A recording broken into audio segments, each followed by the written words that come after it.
యమునా సుందరి. అనగా అనగా ఒక ఊళ్ళో సీనయ్య అనే కుర్రవాడు ఉండేవాడు.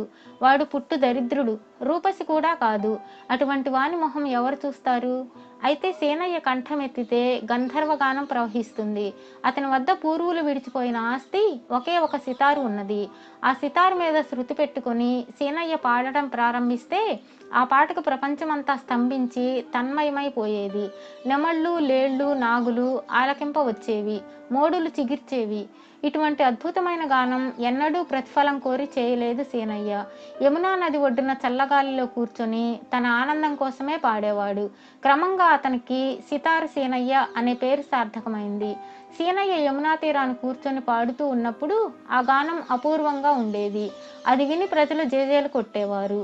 అతను పాడే ప్రతి చరణానికి సీనయ్య మరొకసారి పాడు అంటూ అందరూ బ్రతిమాలేవాళ్ళు.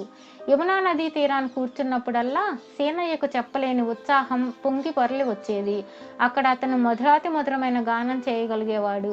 ఆవేశంలో అతను, ఈ యమున నా సుందరి, యమునను పోలిన సుందరి ఈ 14 భువనాల్లోనూ లేనే లేదు అంటూ ఉండేవాడు. యమునా తీరాన కూర్చొని పాడుకుంటూ ఉంటే సీనయ్యకు నిద్రాహారాలే అవసరం లేకపోయేవి. ఒకనాడు సీనయ్య యమునా సుందరిని పొగుడుతూ పాడుకుంటూ ఉండగా సముద్రం మధ్యన ఒక సుడిగుండం చుట్టుకొని గిరగిరా తిరగనారంభించింది. అందులో నుంచి క్రమంగా ఒక కిరీటధారి తల కనిపించింది. ఆయన ఎంతో ఆకర్షణీయంగా బ్రహ్మాండంగా ఉన్నాడు. ఆయన యువతలకు వస్తున్నాడనగా సముద్రపు కెరటాలన్నీ భయభక్తులతో అటూ ఇటూ తప్పుకొని దారి ఇచ్చాయి. ఆయన సీనయ్యను పిలిచి, చూడు సీనయ్య, నన్ను సాగర మహారాజు అంటారు. భూలోకంలో ప్రవహించే జీవనదులన్నీ నా కుమార్తెలు. నేను నా కుమార్తెలు నీ మధురగానం విని పరవశులైనాము. ఇందుకు గాను నీకు బహుకరించదలిచాను. కనుక నా నీటిలో ఒక వలపరిచావంటే నీకు తగిన సన్మానం జరుగుతుంది. అయితే ఒక్క షరతు మాత్రం నువ్వు జాగ్రత్తగా వినాలి. బహుమతి పొందిన తరువాత నువ్వు పాతాళలోకమందలి మా రాజ్యంలో ఉండే పచ్చల మందిరానికి వచ్చి అక్కడ మేము కోరినంత కాలము ఉండి గానం చేసి మమ్మల్ని ఆనందింపజేయాలి అని చెప్పి అదృశ్యమయ్యాడు. సాగర మహారాజు వెళ్ళిపోగానే కెరటాలు ఎప్పట్లాగా మూసుకుపోయి సముద్రం మళ్ళీ ప్రశాంతంగా ఉన్నది. మర్నాడు సీనయ్య వల పట్టుకు వచ్చి సముద్రంలో వేసే వరకు అందులో ఒక పెట్టె కొట్టుకు వచ్చింది. ఆ పెట్టె పగలగొట్టి చూడగా అందులో కోకొల్లలుగా నవరత్నాలు ఉన్నాయి. సీనయ్య వాటిని తీసుకుపోయి ప్రపంచంలోని అన్ని దేశాలతోనూ రత్నాల వర్తకం సాగించి పేరు ప్రఖ్యాతి గడించి చూస్తూ ఉండగానే కోటీశ్వరుడైపోయాడు. ఇలా సీనయ్య దశ మారగానే ఎన్నడూ ఎరుగని వాళ్ళు సైతం అతడి ఎదుటికి వచ్చి ఎంతో గొప్పగా పొగడటం ప్రారంభించారు.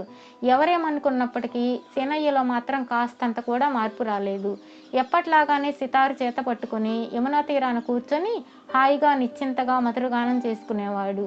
పాటలతో యమునను పొగడటమే కాదు, ఎంతో ఆప్యాయంతో దేశ దేశాల నుంచి తెచ్చిన అపూర్వమైన కానుకలు, అలంకారాలు, మణిహారాలు తన యమునా సుందరికి అర్పిస్తూ ఉండేవాడు.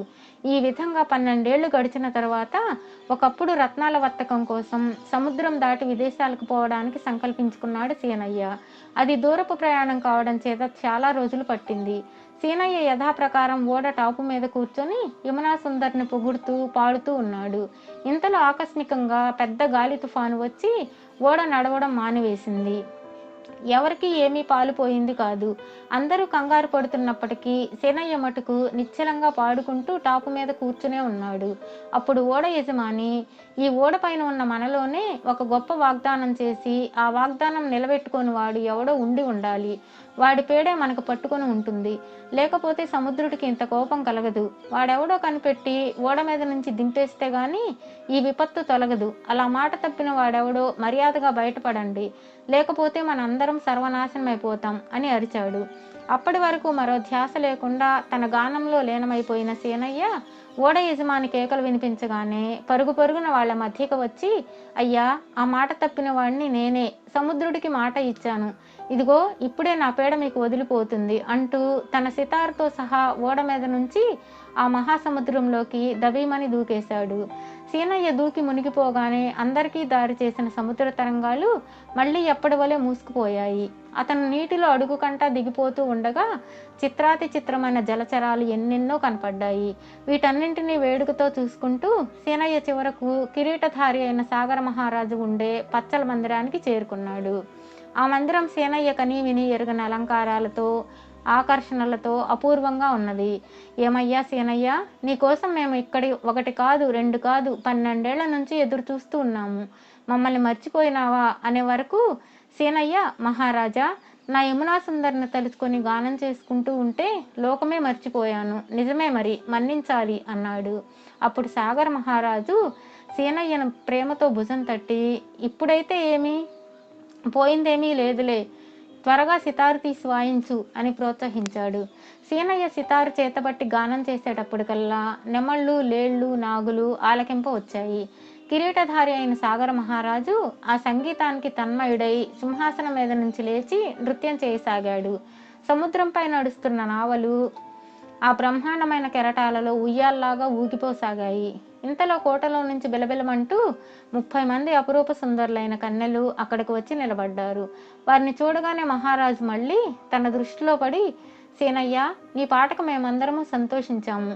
ఈ 30 మంది నా కుమార్తెలు. వీరిలో ఎవరు కావాలో ఎంచుకో, ఆమెను నీకు ఇచ్చి పెళ్లి చేస్తాను అనేసరికి సీనయ్య ఒక్కొక్కరిని చూచి 29 మంది కన్యలు తనకు నచ్చలేదన్నాడు.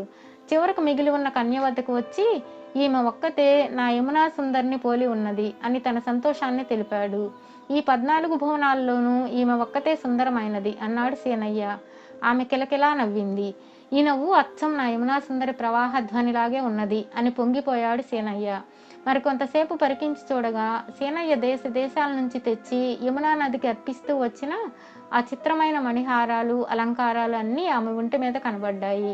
అప్పుడు కిరీటధారి సాగర మహారాజు చిరునవ్వు నవ్వుతూ కిలకిల నవ్వే ఆ కన్య చేతిని సీనయ్య హస్తాలలో ఉంచుతూ, సీనయ్య, ఇంతకాలం నుంచి నీ సితారు ఎవరిని గురించి అయితే గానం చేస్తూ ఉన్నదో ఆ యమునా సుందరి ఈమె.